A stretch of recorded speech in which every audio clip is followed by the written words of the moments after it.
Vamos abrir a Bíblia no Salmo de número 7.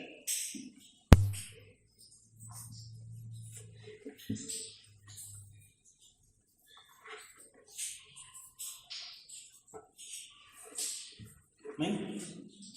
Salmo de número 7. Vamos ler a palavra de Deus. Senhor meu Deus, em Ti me refugio. Salva-me de todos os que me perseguem, livra-me, para que ninguém, como um leão, me arrebate, despedaçando-me, não havendo quem me livre. Senhor meu Deus, se eu fiz isso que me culpam, se cometi alguma injustiça, se paguei com mal a quem estava em paz comigo, eu que poupei aquele que sem razão me oprimia, então que o inimigo me persiga e me alcance a minha vida e reduza a pó a minha glória. Levanta-te, Senhor, na tua indignação, mostra a tua grandeza contra a fúria dos meus adversários e desperta-te em meu favor, segundo o juízo que designaste. Reúnam-se os povos ao redor de ti e das alturas domina sobre eles. O Senhor julga os povos. Julga-me, Senhor, segundo a minha justiça e segundo a integridade que há em mim. Que cesse a maldade dos ímpios, fortalece o justo, pois sondas a mente e o coração, ó Deus justo. Deus é o meu escudo, Ele salva os retos de coração. Deus é justo juiz, Deus que sente indignação todos os dias. Se alguém não se converter, Deus afiará a sua espada, já armou e deixou pronto o seu arco. Para ele já preparou armas mortais, fez as suas setas inflamadas. Eis que o ímpio está com dores de iniquidade, concebeu a maldade e dá à luz a mentira. Abre e aprofunda uma cova e cai nesse mesmo poço que faz.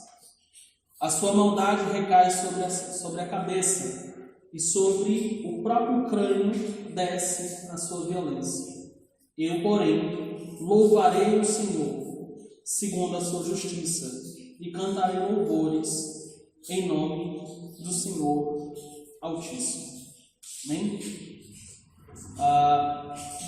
Quem já sofreu difamações e acusações injustas sabe o quanto é ser caluniado por algo que não fez, ou muitas vezes ser desprezado por aquilo que ele é. Então, as pessoas que sofrem acusações, difamações, calúnias, ou é desprezado por alguma situação, sabem o quanto isso dói. E todos nós, em alguma instância, já sofreu isso de alguma forma. Seja dentro da igreja, seja pela família, seja por amigos, conhecidos, familiares, pessoas de trabalho. A calúnia dói, porque muitas vezes a dor física ela passa, mas as palavras, como vai dizer Spurgeon, comentando o Salmo 7, elas penetram muito no nosso coração. Às vezes as dores físicas elas podem passar de um dia para a noite, mas outras vezes as palavras elas ficam físicas, elas podem passar de um dia para a noite, mas outras vezes as palavras elas ficam remoendo a nossa vida durante muito tempo, durante muitos dias, meses e anos. E isso, essa reverberação dessas acusações, dessas calúnias, dessas acusações e difamações, ou do desprezo que essas pessoas recebem, isso pode gerar outros problemas, como a amargura, como depressão, como melancolia, ou até mesmo impedi-las de fazer alguma coisa. O desprezo, a calúnia, as difamações e as acusações que são injustas, elas prejudicam e podem destruir o coração da pessoa mais forte e mais serena que existe no mundo, como no caso de Davi. Hoje nós vamos ver a exposição do Salmo 7, que tem por tema remédios, o desprezo que nós recebemos de outras pessoas. Deus não está em silêncio e Deus não deixa de nos auxiliar quando nós estamos passando por uma injustiça. Seja ela qual for, Deus sempre vai ter uma resposta, porque a sua palavra é suficiente para as nossas vidas. E como eu disse, esse é o caso de Salmo 7 que nós estamos aqui, certo? Esse salmo é um dos poucos, se não me engano, um dos 2 salmos que inicia com uma expressão em hebraico que traduzido se torna cântico de Davi. Na Bíblia de vocês está cântico de Davi entoado ao Senhor com respeito às palavras de Cush benjamita, certo? Isso aqui está dentro do manuscrito, então é como se Davi estivesse contextualizando um pouco e dando a entonação do salmo que nós estamos prestes a estudar com mais pouco, e dando a entonação do salmo que nós estamos prestes a estudar com mais profundidade. A outra vez que nós encontramos essa expressão é Abacuque 3:1, sobre um cântico, mas é difícil a gente traduzir essa palavra cântico, por exemplo, aqui, porque é como se ele estivesse dizendo assim: isso aqui é um canto recheado de emoção e agitação da alma. Então vai ter altos e baixos, retornos a Deus, repetições de algumas coisas, porque na medida em que sua alma está abalada, a sua escrita também está abalada. Então, na medida em que suas emoções vão no topo, a sua escrita também vai no topo, e na medida que ela baixa, a escrita também abaixa, e na medida em que ele vai pensando, o salmo vai indo. Então, esse salmo ele é muito de acordo com as pulsações da alma de Davi. Então, de acordo com a pulsação da alma e do coração de Davi, ele vai escrevendo sobre a sensação de ser injustiçado. E ele diz: é entoado ao Senhor, mesmo que minhas emoções elas estejam atordoadas, elas estejam agitadas, elas estejam inquietas, elas estejam angustiadas, mesmo as minhas emoções estando assim, Deus é louvado em meio a esse período. Deus é louvado e glorificado. E é muito interessante porque nossa emoção às vezes nos empurra muitas vezes para longe do Senhor. E o salmo aqui que nos está exposto, ele está ensinando ao contrário, que as emoções mais turbulentas e difíceis devem nos empurrar para Deus e não longe do próprio Deus. Então nós precisamos entender que Davi, por mais empurrar para Deus e não longe do próprio Deus. Então nós precisamos entender que Davi, por mais que fosse um homem muito forte, e até mesmo o próprio Deus o reconhece como um homem sanguinário, isso significa que ele era um homem de guerra, impiedoso nas guerras, que ele matava muitas pessoas. Esse homem firme é muito atribulado e também se sentiu ferido pela perseguição desse tal de Cush. Quem é Cush? Eu não sei. Na verdade, nenhum comentarista sabe quem é Cush. Alguns vão dizer que Cush, por exemplo, era o líder que estava à frente dos benjamitas que estavam apoiando o governo de Saul, lá em 2 Samuel. Mas nós não temos certeza se realmente é isso, porque o texto não nos diz. A segunda possibilidade é que Cush era apenas um nome para Simei. Vamos abrir, por exemplo, em 2 Samuel, capítulo 16, versículos de 5 ao 14. 2 Samuel,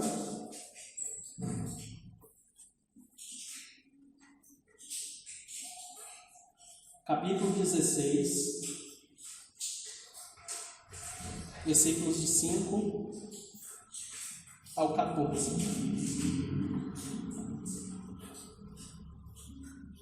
Amém? Diz assim: quando o rei Davi chegou a Baurim, eis que dali saiu um homem da família da casa de Saul, cujo nome era Simei, filho de Gera. Saiu e ia amaldiçoando, atirava pedras contra Davi e contra todos os seus servos, embora todo o povo e todos os valentes estivessem à direita e à esquerda do rei.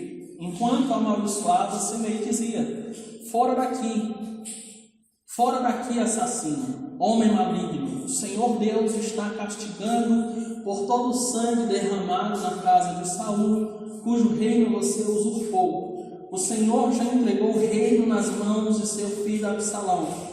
Agora você caiu em desgraça, porque é um assassino. Então Abisai, filho de Zeruia, disse ao rei: por que este cão morto amaldiçoaria meu senhor, o rei? Deixe que vá até lá e corte a cabeça dele. Mas o rei disse: que tenho eu a ver com vocês, filhos de Zeruia? Deixem que amaldiçoe. Pois, se o Senhor me disse amaldiçoa Davi, quem poderia perguntar por que você está fazendo isso? Davi disse a Abisai e a todos os seus servos: se o meu próprio filho quer me matar, que dizer desse benjamita? Deixe-no em paz. Que amaldiçoe, pois o Senhor lhe ordenou. Talvez o Senhor olhe para a minha aflição e o Senhor reverta em bênção a maldição que ele está proferindo no dia de hoje. E assim Davi e os seus homens prosseguiam o seu caminho. Também Simei ia pela encosta do monte, do lado dele, caminhando e amaldiçoando, e atirava pedras e terra contra ele. O rei e todo o povo que ia com ele chegaram exaustos ao Jordão e ali descansaram. Quando nós olhamos para esse relato, ali eram muito pesadas e muito comuns dentro do período, seja quando ele ainda estava para assumir o reino, no caso dos benjamitas que apoiavam o reino de Saul, seja depois, muito tempo depois, quando ele é atacado e perde por um tempo o seu reinado pelas mãos do seu filho Absalão. E nós sabemos que ele não perdeu o reino por esse tempo, porque ele usurpou o reino de Saul. Nós sabemos que ele estava naquele período por causa do pecado de ter assassinado Urias, por causa de ter adulterado. Ele estava começando a colher os problemas, e na verdade ele estava colhendo os problemas desse pecado. Então todas as acusações de Simei estavam erradas, eram mentirosas, eram caluniosas, eram difamações e eram desprezo. Existia muitos inimigos que difamavam Davi, e aqui Davi, pela graça de Deus, nós vemos que as coisas, por mais ruins que aconteçam, elas sempre corroboram ou ajudam para o nosso bem. Nesse caso, Davi recorreu a Deus, e de segundo modo nós temos um salmo que nos ajuda a lidar com a injustiça. Dito isso, nós vamos ver em 3 partes o nosso sermão de hoje. A primeira é o argumento de defesa de Davi, dos versículos 1 ao 5. Nós vamos ver a invocação do reto juiz, dos versículos 6 ao 9, e nós vamos ver a confiança do acusado ou do injustiçado, certo? Então nós vamos ver agora a primeira parte, qual é o argumento de defesa, o que é que Davi faz para pedir socorro. Ele não pede socorro a homens, ele não recorre ao seu poder de rei, ele não recorre à sua sabedoria, também como homem de Deus, ele não se apoia em suas forças. Davi especificamente ele corre para o Senhor. Nos versículos 1 e 2 nós lemos que ele recorre ao Deus que é o refúgio dele, pede para que Deus salve, o livre. Então nós aprendemos essencialmente a primeira coisa que Davi faz, que nós devemos também nos atentar, que em momentos de difamações, de injustiças, calúnias, difamações e desprezo, nós precisamos correr para o nosso Deus. Muitas vezes o caluniado tem muitas palavras para se usar. Não, eu estou certo por causa disso, por causa daquilo, aquela pessoa não tem direito de fazer isso. Ou seja, nós procuramos muita defesa própria. Eu acho interessante que a primeira coisa que nós vemos aqui em Davi, por mais que ele seja íntegro, por mais que sejam mentirosas suas acusações, por mais que ele tenha poder, como a gente viu que até o seu próprio valente Abisai tem poder para poder chegar lá e cortar a cabeça de Simei, ele não autorizou. Por mais dessas coisas, se nós prestarmos muito bem atenção, Davi, naquela situação, ele já tinha o coração voltado para Deus. Ora, deixe que ele amaldiçoe, deixe que ele fale, porque se foi Deus, quem sabe Deus ainda concede a graça. Ou seja, Deus sempre estava no centro do coração de Davi. Não à toa ele foi chamado de homem segundo o coração de Deus. E a gente vê isso, não porque ele, um homem segundo o coração de Deus, porque foi abençoado, mas é porque tudo ele recorria a Deus. Estava triste, recorria a Deus. Ia para a guerra, recorria a Deus. Precisava tomar decisão, recorria a Deus. Estava numa situação precisava tomar decisão, recorria a Deus. Estava numa situação mais desgracenta da vida dele, quando o seu filho estava para morrer, recorria a Deus. Então, a ação de Davi, em meio à calúnia, desprezo e tudo mais, foi se refugiar em Deus. E esse refúgio significa essencialmente duas coisas em Deus. A primeira coisa é que significa proteção. Deus é o castelo, Deus é a cidade murada do homem. É onde nós podemos entrar e ter paz lá. Se nós olharmos, por exemplo, para Filipenses capítulo 4, versículo 6 até o 8, nós veremos que Deus, ele guarda o nosso coração. Isso significa que Deus é o soldado forte, que não deixa as coisas ruins, as depressões espirituais nos destruir de forma última. Deus é o nosso protetor. É onde nós vamos. De forma última, Deus é o nosso protetor. É onde nós vamos correr. É onde nós vamos nos refugiar. É uma cidade, um país seguro. E a segunda coisa que esse refúgio significa para Davi é o acolhimento de Deus. Deus acolhe, Deus abraça, Deus recebe de forma muito amorosa aquele que está sendo caluniado como seu povo. Muitos dos pais, muitas das mulheres, as mães, não suportam ver seus filhos sendo pisoteados pelos outros meninos. Os pais muitas vezes vão no colégio, como meu pai foi, quando eu tomei um chute, como o pai da Viviane e do Matheus foram, no caso da Viviane, como muitas vezes os pais, quando podem fazer alguma coisa, eles saem em defesa do próprio filho. Ou as mães esperam que os filhos sejam caluniados, difamados, pisados, renegados. Nós não vemos isso somente na realidade, mas é retratado em filmes, em séries. E semelhantemente a isso, Deus se comove da mesma maneira.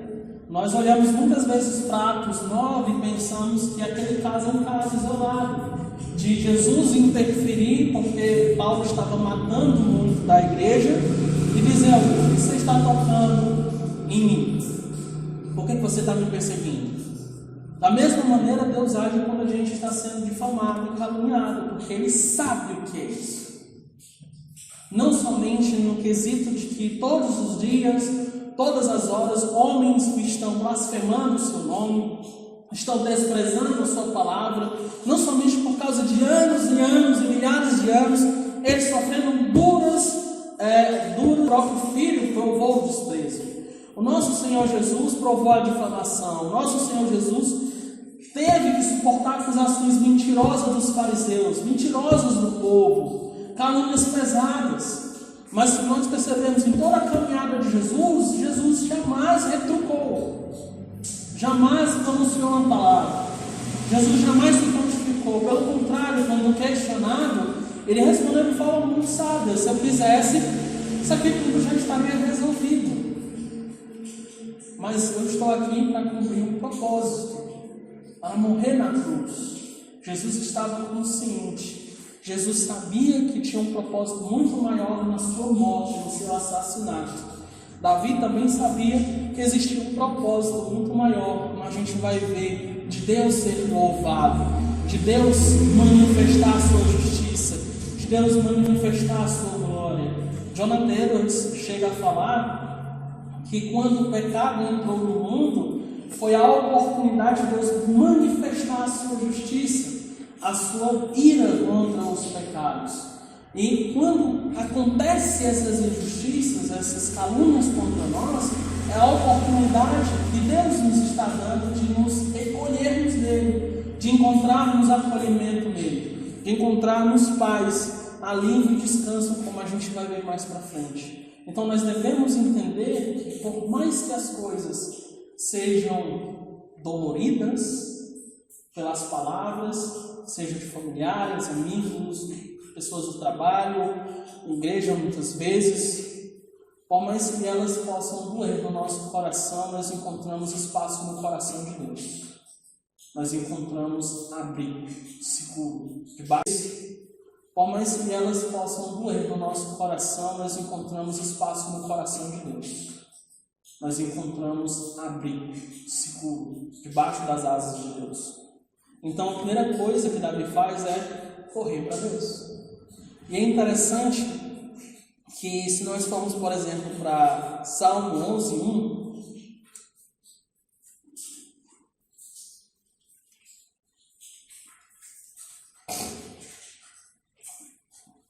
ele diz assim, Salmo 11:1: No Senhor me refugio. Como então vocês dizem a minha alma? Fuja como um pássaro para o seu monte. E é interessante que os ímpios, no coração, pensam que nós nos refugiarmos em Deus, esperarmos a justiça de Deus é um ato de covardia. Mas é o ato de maior coragem que nós podemos. Olha o que ela está fazendo. Olha o que ela está fazendo. Tiago diz que com a boca nós abençoamos e com a mesma boca que nós abençoamos, nós amaldiçoamos. Então Tiago ele pega muito peso de como a língua ela é usada de forma maldosa e de que Deus julgará os que usam a língua para caluniar, difamar e acusar e desprezar aqueles que fazem parte do povo de Deus. Então a primeira coisa que nós encontramos é que o Senhor é o nosso refúgio.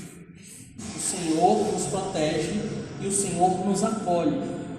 Só que uma outra coisa que nós entendemos aqui é que a oração de Davi não era simplesmente Senhor, eu estou passando por essa dificuldade, me ajuda. Não, a oração de Davi é muito específica. A oração de Davi não é simplesmente Senhor, está acontecendo a situação aí, me ajuda, de forma muito geral.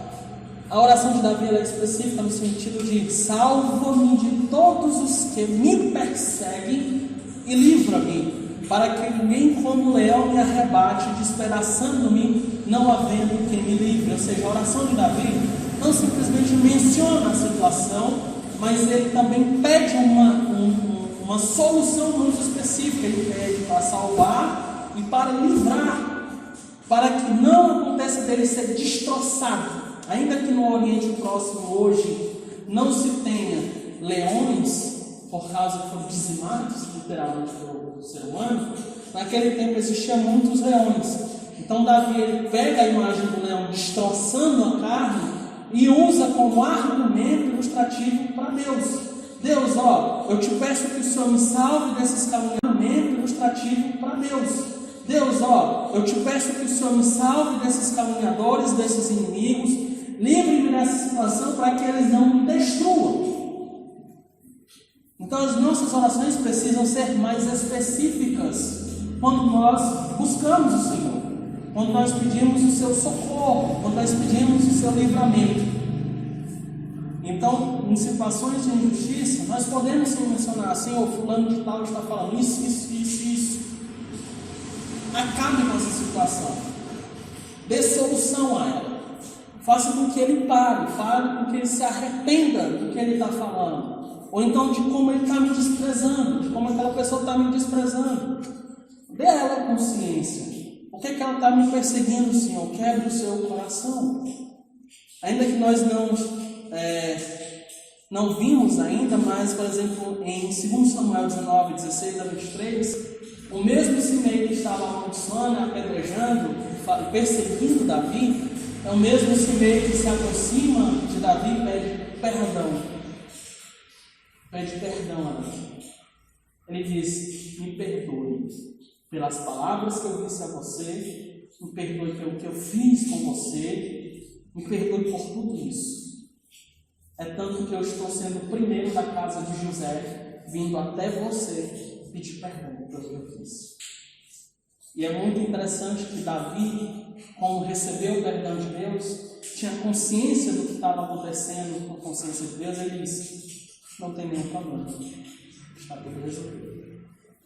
E aí depois ele parte para Mefibosete.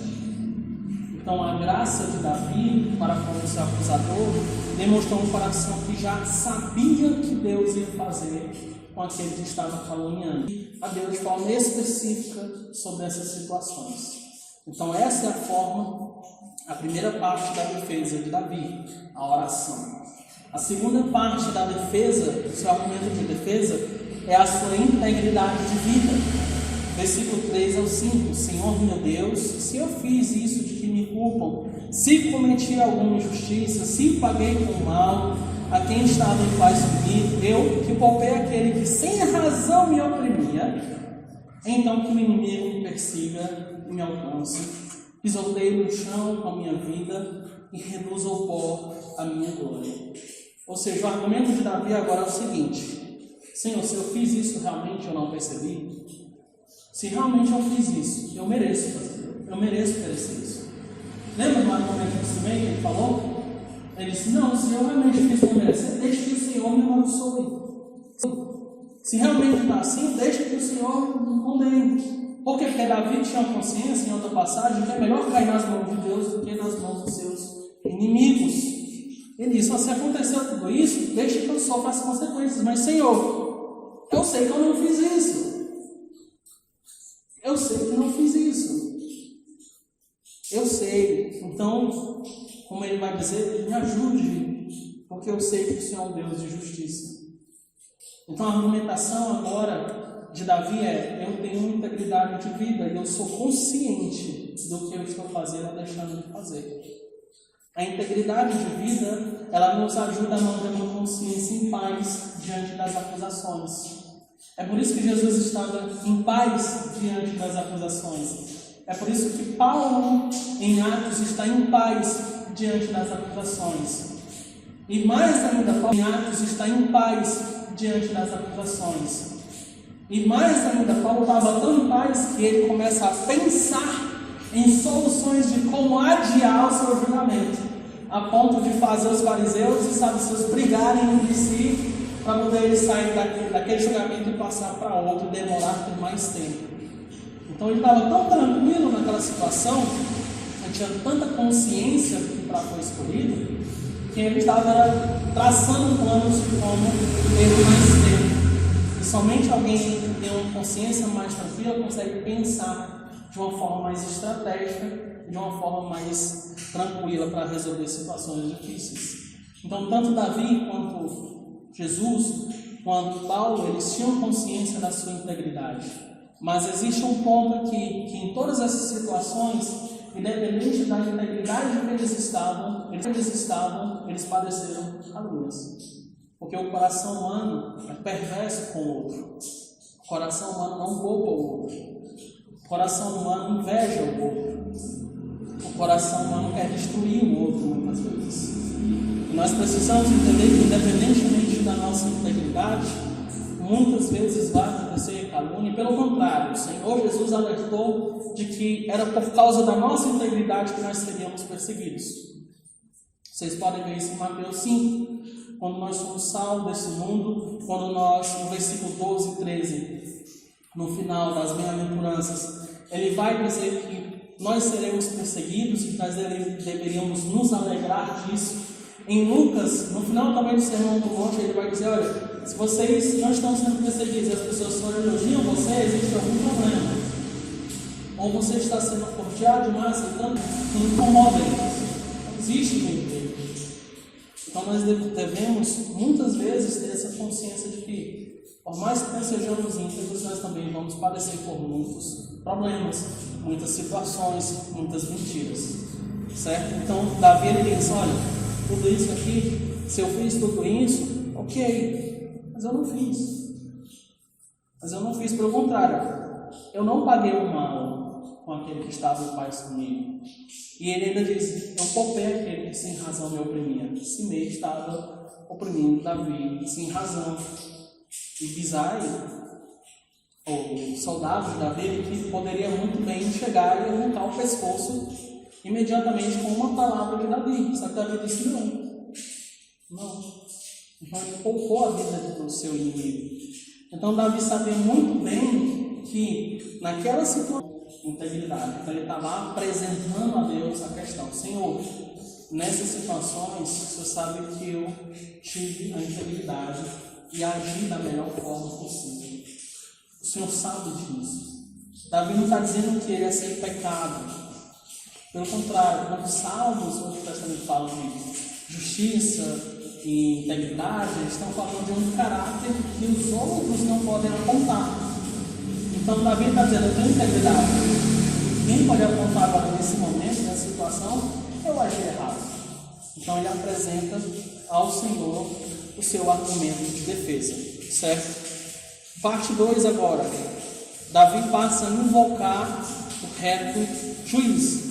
Davi, no versículo 6 ao 9, diz: levanta-te, Senhor, na tua indignação, mostra a tua grandeza contra a fúria dos meus adversários. Na tua indignação, mostra a tua grandeza contra a fúria dos meus adversários e desperta-te em meu favor, segundo o juízo que designaste. Reúne-se os povos ao redor de ti, das alturas, domina sobre eles. O Senhor julga os povos.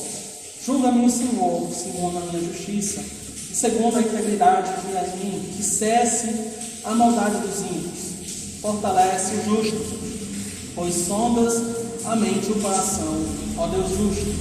Perceba que em todos os pedidos de Davi se resume a 4 coisas essenciais. Primeiro, o juiz a qual Davi estava recorrendo é um juiz grande. Mostra a tua grandeza. Senhor, mostra a tua grandeza contra a fúria dos meus adversários. Mostra quem domina, mostra quem rege a tua grandeza contra a fúria dos meus adversários. Mostra quem domina, mostra quem rege as coisas. Mostra quem tem razão sobre tudo. Mostra, Senhor, quem é o Criador e quem é a criatura. Se revela a eles quão grande é o Senhor, quão magnífico é o Senhor. Segundo, ele diz, ele recorre ao juiz que segue os seus próprios desígnios. No versículo 6 ele diz: segundo o juízo que designaste. O juiz a qual Davi está recorrendo não é um juiz que depende de leis humanas, não depende de opinião de terceiros, não depende de opinião de ninguém. É um juiz que segue o seu próprio juízo. Aquele que tem a lei, aquele que desenhou a lei, aquele que deu a lei, aquele que interpreta a lei. Esse juiz a qual Davi está recorrendo agora para o proteger acima de qualquer lei humana, que rege uma lei muito superior à humana, uma lei que ele mesmo segue, uma lei que ele mesmo aplica, uma lei que ele mesmo designa para os homens. Então esse juiz não é como os juízes brasileiros. Esqueçam qualquer comparação que nós temos no nosso país, porque injustiça é a marca dos nossos tribunais, injustiça é a marca dos nossos governantes, injustiça é a marca dos políticos, injustiça é a marca de todas as pessoas que apoiam governos injustos, perversos. Injustiça é algo que não condiz com o nosso Deus, e é um juiz totalmente diferente. É um juiz extremamente justo, ao qual ninguém no Brasil, nos tribunais, consegue chegar perto desse juiz. Então ele está dizendo: olha, a minha causa, nos tribunais consegue chegar perto desse juiz. Então ele está dizendo: olha, a minha causa que está aqui entre eu e os meus inimigos, é o Senhor por ser grande que resolve, é o Senhor por seguir os seus próprios desígnios que resolve, e é pelo Senhor olhar situações muito além do que nós podemos olhar, como ele diz, pois sondas a mente e o coração. É um juiz que não erra. O nosso Deus não depende de evidências. Nosso Deus não depende de argumentações de procuradores, de promotores, de advogados, de defesa, de acusação. Deus não depende de nada disso, porque não somente Ele está presente quando isso acontece, como Ele vai mais a fundo ainda, onde os juízes nenhum dessa terra consegue ir, que é os corações. E é alegrado. Isso deveria colocar terror Porque Deus sabe as piores coisas e as coisas que você pensa ou que eles pensam que podem o condenar. Somente por isso. Porque todo pecado acontece no nosso coração. Assassinato, prostituição, imoralidade, mentira, ganância, cobiça idólatra, tudo isso, exageros em questões de emoção, emocionalismo exagerado, decisões relativistas, tudo isso, mais a idolatria de trabalho, idolatria de performance, tudo isso provém de um coração que já está pervertido há muito tempo. Tudo isso provém do nosso coração. Jeremias 17:9 diz que do coração humano nós encontramos a perversidade mais do que qualquer outra coisa nesse mundo. É maior do que qualquer nós encontramos a perversidade mais do que qualquer outra coisa nesse mundo. É maior do que qualquer outra coisa. E Jesus diz em Marcos 7 que é do coração que surgem todas essas coisas. Então, por mais que tudo isso aconteça de forma física, já aconteceu no coração. É por isso que o Senhor reprova o adultério no coração. É por isso que o Senhor reprova a idolatria ao trabalho, ao dinheiro, à família, às emoções, amigos, no coração. Porque é lá onde está o problema. E esse juiz, que é o nosso Deus, ele olha e sonda. Isso significa que todas as coisas, como dizem Hebreus lá, estão nuas e patentes diante daquele que nós prestaremos contas. Ninguém pode fugir das mãos do nosso Deus. Ele não erra. Ele não erra. Então esse é o Deus a qual Davi estava pedindo para o livrar. Davi estava agora invocando: levanta-te, acorda, age depressa em meu favor. Esse é um juiz a qual se ira todos os dias. É um juiz que não tolera o pecado. É um juiz tão puro, santo, que todas as desgraças humanas deixam furioso, deixam indignado. Ainda que a ira não seja essencialmente um atributo de Deus, mas uma ação do atributo de Deus, que é a justiça, a ira de Deus ainda é algo real, ainda é algo latente, claro, diante de nós, quando Ele diz que tudo diante do nosso Deus, que não é conforme a sua lei, o deixa. Depois que Ele começa a pedir, a rogar que Deus haja, faça alguma coisa, com base no seu próprio caráter, com base na sua própria força, no seu próprio desígnio, nas suas grandezas de domínio sobre todas as coisas, ele começa a dizer: olha, esse Deus, por mais que ele seja assombroso para os ímpios, ou até mesmo muito rude com os ímpios, primeiro que ele está certo, porque ele não tolera o mal, ele não tolera o pecado. E aí a pergunta que as pessoas não me fazem: como é que um Deus de amor pode fazer um inferno? É justamente o devido lugar, o devido pagamento que aqueles que transgridem sua lei devem oferecer, devem pagar. É o lugar ideal, é a única forma de retribuição. É o lugar ideal, é a única forma de retribuição justa. Porque ofender a um Deus eterno, ofender a um Deus totalmente santo, ofender ao Criador deles, e por assim mais. E todos os dias o deixam irado, indignado pelos seus pecados. Então o inferno, independentemente se o Antigo Testamento fala: o inferno não é muito claro no Antigo Testamento, é verdade.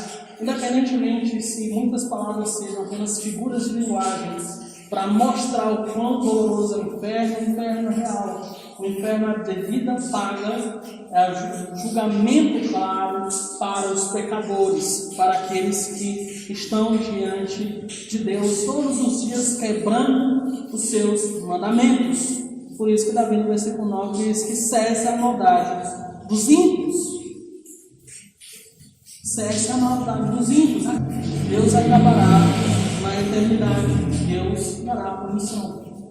Deus é um juiz justo. Versículo 11 diz claramente: Deus é um justo juiz. Deus que sente indignação, ou se ira, ou tem furor todos os dias. Mas esse Deus que sente furor todos os dias é o mesmo Deus a qual nós vamos ver agora, que gera uma confiança naquele que está sendo injustiçado. É o Deus, por exemplo, que é o seu escudo. É o Deus, por exemplo, que salva os retos de coração. É o Deus que pune os pecadores, por mais que para nós demore em alguma circunstância, por mais que para nós em alguma medida seja muito longo o seu tempo de reação, Deus ainda pune os pecadores. Mas à medida que o tempo de reação, Deus ainda pune os pecadores. Mas à medida que Deus pune os pecadores com a morte eterna, Deus também tem paciência com esses pecadores. Porque Ele ordena que esses pecadores, que esses ímpios, que a humanidade que não está em Cristo se arrependa. Então o nosso Deus não é simplesmente um Deus implacável, totalmente justo, rígido, que destrói o pecador, que transgride a sua lei. Mas é um Deus também que, olha, eu estou dizendo que você vai sofrer, mas você só vai sofrer se você não se arrepender agora. Versículos 12 ao 13 diz: se alguém não se converter, Deus afiará a sua espada, já armou e deixou pronto o seu arco, para ele já preparou armas mortais, fez as suas... Pedro diz que o Senhor é paciente, esperando com que as pessoas, o seu povo, venham se arrepender, esperando que as pessoas do mundo, ao ouvir o Evangelho, recorram a Ele, corram para Ele, busquem a Ele. Nós, às vezes, esquecemos desse aspecto de amor e graça do nosso Deus. E é onde Davi está se intrometendo, vamos dizer assim. Davi não somente recebe o amor de Deus por meio dele ser o seu refúgio, mas também recebe o amor de Deus no sentido do seu julgamento. Porque ainda que ele diga, olha, Deus afiar a espada, apontará, mas isso é se o homem não se converter. Deus, de outras palavras, está dizendo que eu estou dando tempo suficiente para você se converter. Eu estou dando tempo suficiente para você se arrepender. Eu estou proclamando o Evangelho para você. Eu dei o meu filho por você. Eu estou falando com você por meio da exposição. Eu estou todos os dias convocando você. Eu estou falando com você por meio da exposição. Eu estou todos os dias convocando você. Mas se você não ouvir tudo o que eu tenho para falar, a minha espada já está afiada. O meu arco já está pronto, esticado e apontando para você. Se você não se converter, você vai ser ferido pelas minhas flechas inflamadas. Deus está ainda dando oportunidade para aqueles que não se convertem virem até Ele. E Davi, ele se ancora nisso. Por isso que Davi é tão misericordioso, por exemplo, com si mesmo. Porque ele sabe que Deus poderia dar graça a ele. E deu. Se me pede perdão a ele, ele se converte do seu mau caminho, ele se arrepende do seu mal. E nós vemos que, à medida que Deus o apavora, é o Deus, olha, você vai sofrer isso. Mas venha para cá. Venha para cá. O nosso mundo hoje não tolera essas coisas. Parece que o nosso mundo é unicista demais. Parece que só pensa em uma coisa. Parece que só pensa em uma lateral. Parece que o nosso mundo hoje não consegue ter na sua mente que pessoas podem ser mais do que só empatia, só misericórdia, ou muitas vezes só impaciência, só apetite. Não, as pessoas, por exemplo, são misericordiosas, mas também podem ser muito impacientes. E a mesma coisa no nosso Deus. Deus não é somente um louco Papai Noel cheio de amor. É um Deus também justo. Ora, é a transgressão, é a quebra da lei. Ninguém que nós estamos aqui, nenhum de nós olharia com um sorriso para um juiz que vai olhar para aquele que roubou, matou, estuprou, assassinou uma família e vai dizer, não, Deus, que bom. Só pode dizer, Deus, eu vou perdoar esse traficante desgraçado, assassino que está aqui, porque o Senhor é amor. Ora, se o nosso Deus é um juiz que julga todas as injustiças, Ele vai odiar a injustiça. Ele vai ter pavor, ainda mais se ele tem amor, se ele ama a criança, se ele ama a família, se ele ama o que é bom, o que é justo, o que é glorioso, ele vai odiar tudo que é contrário a isso. Tudo que perverte o bem, tudo que perverte a justiça, tudo aquilo que é ruim, perverso, unido, Deus tem o direito de se irar. Esse é o Deus de Davi. Deus, eu estou me recorrendo, eu estou confiando, porque o Senhor é o meu escudo, salva os retos de coração e porque o Senhor é justo. O Senhor não tolera a injustiça, o Senhor se ira contra a injustiça. O Senhor é uma pessoa completa. Não é um Deus qualquer feito com as minhas mãos, da minha imaginação. É um Deus completo. É um Deus justo. E não somente essa é a confiança de Davi, mas também a confiança de Davi está no próprio ímpio cair nos seus próprios pecados, na sua própria desgraça. Versículos 14 até 16 diz: eis que o ímpio está com dores de iniquidade, recebeu a maldade, dá luz à mentira. Abre e aprofunda uma cova e cai nesse mesmo poço que faz. A sua maldade recai sobre a cabeça e sobre o próprio crânio desce a sua violência. Ou seja, tudo aquilo que o ímpio planeja, ele vai colher de alguma forma.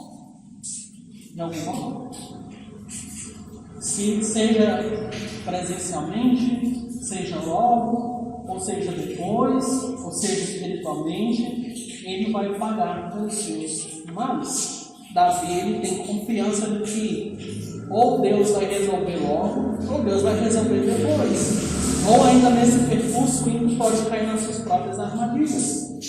De uma forma ou de outra, nenhuma pessoa que difama, acusa, calunia e deprecia alguém vai ficar sem justiça sobre a sua cabeça. Nenhum. Todas pagarão. No caso de Jesus, eles pagaram. Eles pagaram. Coração duro, coração perverso, o coração que matou o Senhor Jesus, foram aqueles corações que preferiram Barrabás. Os corações que arquitetaram a morte e o assassinato de Jesus. Esses homens pagaram futuramente. Eles herdaram a perdição eterna. Eles herdaram a condenação. E o pior, eles herdaram o coração de um sempre. Porque a perdição, a eternidade na condenação é apenas um fruto de uma ação que Deus já fez, que é colocar o coração duro para que não creia, ouvidos surdos para que não ouçam, olhos cegos abertos, mas cegos para que não vejam, para que eles não se convertam, para que eles não se convertessem dos seus maus caminhos. Eles já começaram a pagar na própria vida aquilo que é tão perverso, que é matar o Rei da Glória, que é matar o nosso Senhor. E por último, a confiança de Davi se encerra com um louvor a Deus. Eu, porém, louvarei o Senhor segundo a sua justiça e cantarei louvores ao nome do Senhor Altíssimo. Perceba que o versículo 1 é um clamor desesperado de alguém que está sendo atacado.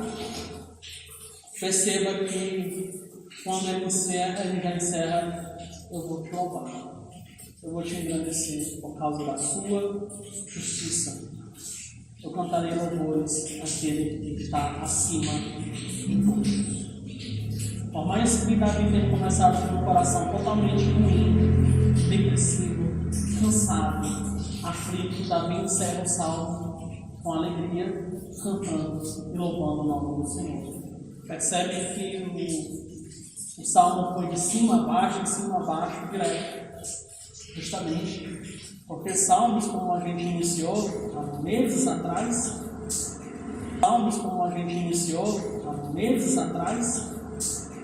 salmos mostram como nossa alma e nossos sentimentos são importantes para Deus. E aqui é uma prova do quanto nós podemos ver isso na prática, de um coração aflito por acusações injustas, e que termina o salmo cantando e louvando o nome do Senhor. Amém? Gostaria apenas de trazer algumas aplicações para nós nessa noite. A doutrina que nós vimos nessa noite é como o justo ele pode, deve e vai confiar na justiça de Deus, certo? Nós vimos isso ao decorrer de Salmo, no Salmo 7, como Davi ele estava reagindo e confiando na justiça de Deus diante das acusações e difamações. E é de pessoas, eu não estou falando de ninguém que seja da sua família, trabalho, seja de amigos próximos, da igreja, não estou falando de ninguém, estou falando de ninguém pior. Eu estou falando, por exemplo, de ninguém descrito em 1 Pedro 5,8, que é um leão que busca nos despedaçar. Da mesma forma, ou pior do que os inimigos de Davi, que é Satanás. Nós estamos muito confortáveis no nosso dia a dia, no nosso trabalho, nas nossas ocupações, desleixo com esse inimigo. Esse inimigo não é burro, esse inimigo não nasceu ontem, esse inimigo não deixa de agir porque estamos em Jesus, pelo contrário, ele está ao derredor. Sempre ele está maquinando, planejando, como diz 2 Coríntios 2,11, diz as artimanhas, com sombras, assustando os outros. Isso é o mínimo, isso é até coisa fútil perto a tudo que ele pode fazer na vida de alguém. Nós vimos um pouco do que ele pode fazer na vida de alguém em Jó. Ele pode destruir a vida de alguém. Ele pode matar todos os nossos familiares, ele pode destruir nossas riquezas, ele pode destruir todas as coisas que nós temos construídas. Satanás não é um ser que nós podemos brincar e ele quer nos despedaçar. Mas nós podemos confiar dia após dia que por mais que ele faça tudo isso, seja muito doloroso para o nosso coração, como Jó, Jesus está orando por nós. Quando nós olhamos em Lucas capítulo 22, nós vemos o Senhor Jesus dizendo: olha, nesta noite Satanás pediu para peneirar. 22, nós vemos o Senhor Jesus dizendo: olha, nesta noite Satanás pediu para peneirar a fé de vocês, mas não se preocupem, orei por vocês. Se nós olharmos, por exemplo, para João 17, nós vemos que Jesus já orou por nós. E se nós entendermos a doutrina do sacerdócio de Jesus continua orando por nós. E nós devemos nos recolher por meio da oração, como um dos meios de nos protegermos desse inimigo, assim como Davi fez. Quando nós olhamos, por exemplo, em Efésios capítulo 6, nós vemos que uma das armas poderosas na batalha espiritual contra Satanás é a oração por nós mesmos e pelo povo de Deus. Então nós não podemos, nem devemos jamais nos esquecer que nós estamos em uma guerra espiritual. Isso não é jamais nos esquecer que nós estamos em uma guerra espiritual. Isso não é nenhuma coisa neopentecostal, nem coisas carismáticas, é dos cristãos. Nós temos essa batalha diariamente. Todos os dias Satanás faz alguma coisa para nos tirar o foco de Deus.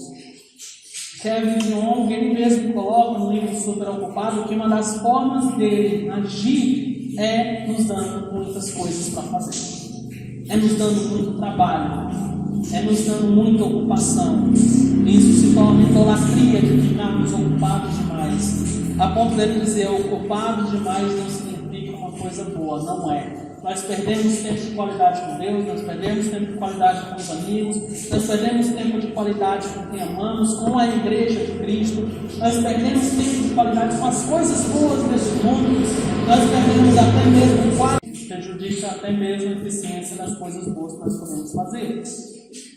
Então, Satanás age nessas coisas. Satanás também age nos dando coisas boas para fazer no lugar das coisas que nós já tínhamos reservadas para Deus. Quando surgem coisas de trabalho, coisas de casa, ou coisas assim que roubam o nosso tempo de leitura da palavra, de oração, de estudo, nós devemos ter cuidado que Satanás destrói as orações e o tempo com Deus antes que elas aconteçam. Então ele perverte muitas coisas. Então Satanás não brinca com a gente. E uma coisa que ele tem a mais que nós além da inteligência, ele não dorme, mas domina, tanto fisicamente quanto mentalmente. Às vezes nós estamos apenas no automático, fazendo todas as coisas dia após semana, nós não percebemos como nós estamos na igreja, como nós estamos fora da Bíblia, como nós estamos na oração, como nós estamos nós não percebemos como nós estamos na igreja, como nós estamos fora da Bíblia, como nós estamos na oração, como nós estamos visitando os aos evangelizando, nós não percebemos o quanto nós temos sido vergonhosos. Por quê? Porque um dos trabalhos de Satanás também é cegar.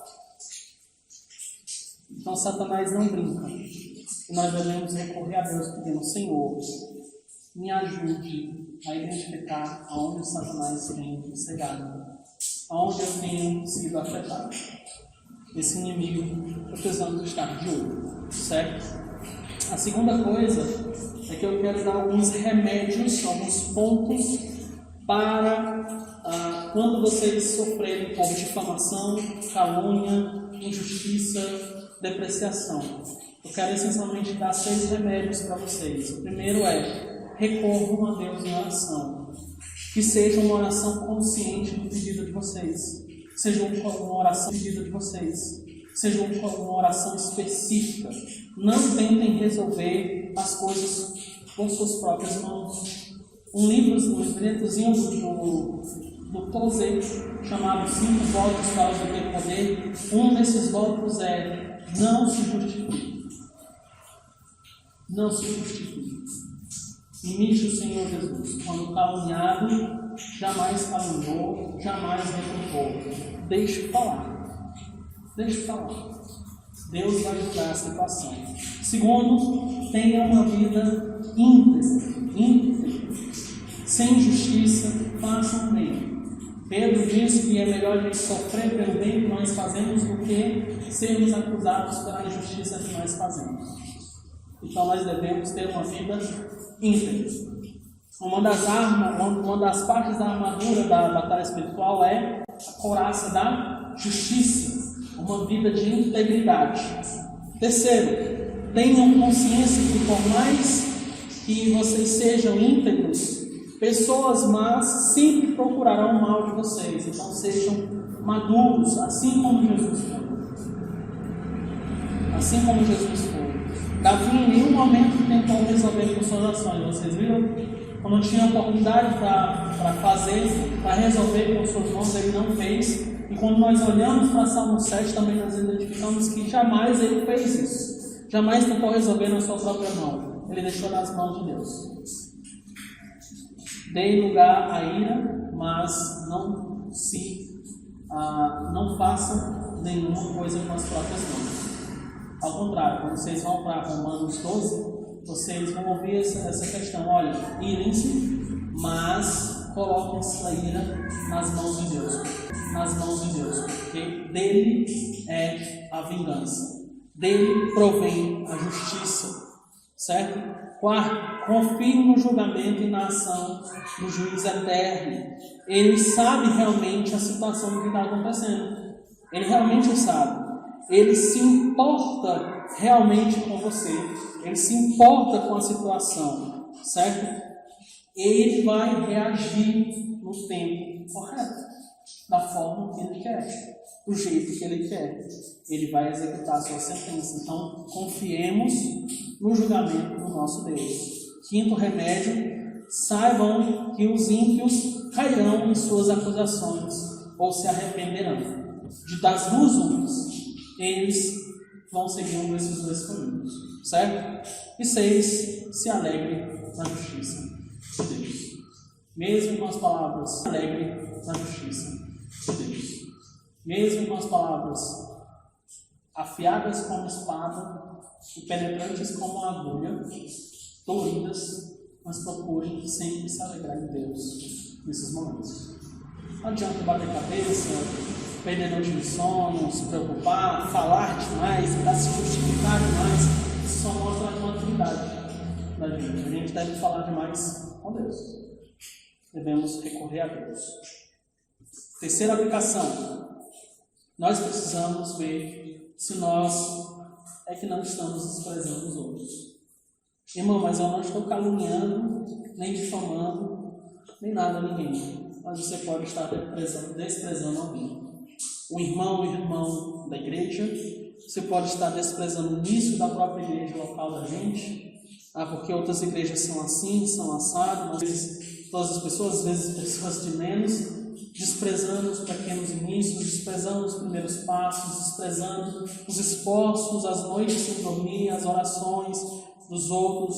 Ou podemos desprezar alguém que está ao nosso lado, podemos desprezar o líder local. Nós temos essa tendência de desprezar porque não é uma pessoa que escreveu livro, não é uma pessoa que é youtuber, não é uma pessoa que, como alguns Nicodemos, não é uma pessoa de grande renome. Nós não podemos desprezar os pregadores locais, independentemente se seja eu ou outro, independentemente se seja eu, Augusto Nicodemos, Judá, ou outra pessoa, Rafael, ou Jonas Madureira, independentemente de quem seja, Deus está falando por ambos nós. E assim como é importante esses caras da internet, assim como são importantes esses caras que falam muitas coisas no YouTube, da vida e tudo, assim também são importantes os pregadores no jeito de cuidado do que esses que estão distantes. Porque esses que estão distantes não se importam conosco, não estão conosco, não oram por nós, não se importam com nossas necessidades, não nos conhecem. Mas os líderes e os pregadores locais conhecem, se importam, oram, se preocupam, passam a noite sem dormir, se angustiam na oração. São esses homens que nós podemos e devemos honrar. Por quê? Porque são os homens que Deus colocou nas nossas vidas para nos ensinar. Então, nós devemos ter um cuidado muito grande sobre se nós estamos desprezando alguém ou algo em nosso contexto. E por último, se você tem um coração ainda duro, se você ainda tem um coração que está com problema, que ainda não se arrependeu de determinados pecados, você tem dificuldade de olhar para a esperança de Cristo, tem dúvidas sobre até o próprio Deus, que está com problema, que ainda não se arrependeu de determinados pecados, você tem dificuldade de olhar para a esperança de Cristo, tem dúvidas sobre até o próprio Deus, corra para Deus. Agostinho e outros pensadores tinham uma frase muito incomum: nós cremos para entender e não entendemos para crer. Nós começamos nossa caminhada crendo, confiando em Jesus. E à medida que nós vamos amadurecendo, nossa fé vai sendo aumentada, nós vamos crescendo de fé em fé, como diz o apóstolo.